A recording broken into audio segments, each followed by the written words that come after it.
Bonjour à tous, Mathieu Catonnet, conseiller en production végétale à la Chambre d'agriculture de la Somme. Pour débuter cette Actu Plaine, je vous accueille dans le plateau Picard Sud. Nous vous accueillons sur un essai variétal faisant partie du réseau départemental Blé 80. Sur cet essai, 20 variétés sont testées. Nous pouvons observer que la variété RGT Libravo est l'une des moins avancées. Elle est au stade début et piaison. Alors que la variété juste à côté, qui est Ténor, est en pleine floraison. Nous pouvons observer les étamines sur les épis. Nous sommes dans le bloc non traité afin d'évaluer la résistance des variétés aux maladies. Nous pouvons constater que dans la variété Ténor, des cas de rouge-jaune sont constatés. Nous avons observé le même phénomène sur d'autres variétés telles que Creek, Filon, Winner ou encore Campesino. Une cuvette jaune a été posée en fin de semaine dernière afin de constater la présence ou non de cécidomie orange. Quand nous relevons ce piège, aucune cécidomie n'est constatée. Il en est de même pour les pucerons, où le seuil de 50% des épis touchés n'est pas atteint. Donc nous voici sur le secteur de Moyenneville, dans une parcelle de lin variété EVA. Donc là on vient d'installer un jalon dans la culture pour mesurer la hauteur du lin.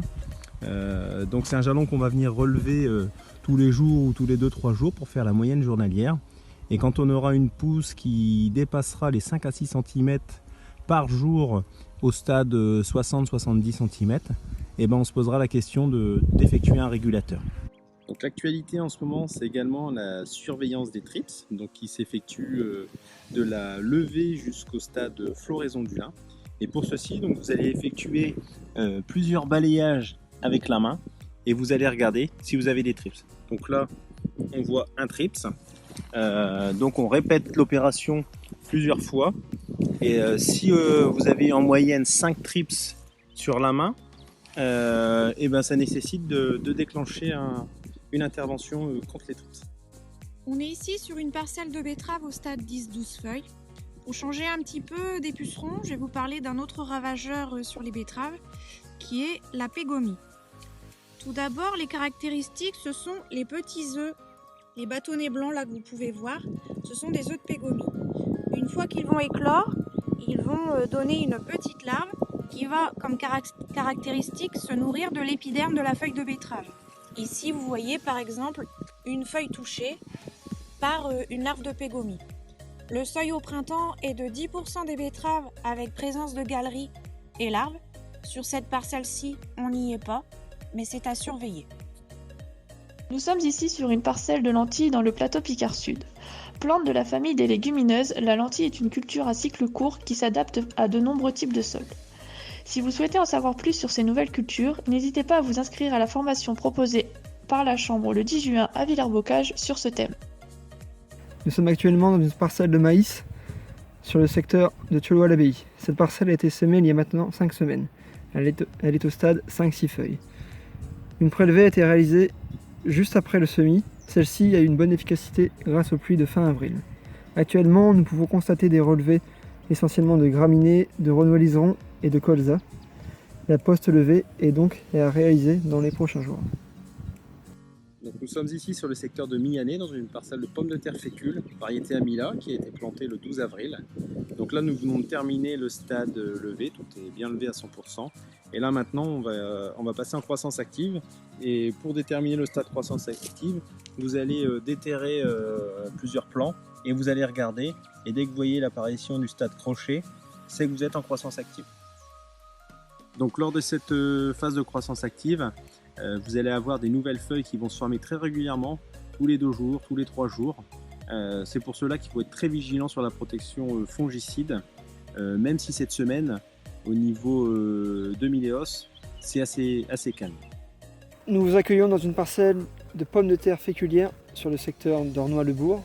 Cette parcelle a été plantée il y a maintenant 5 semaines, de variété Racam.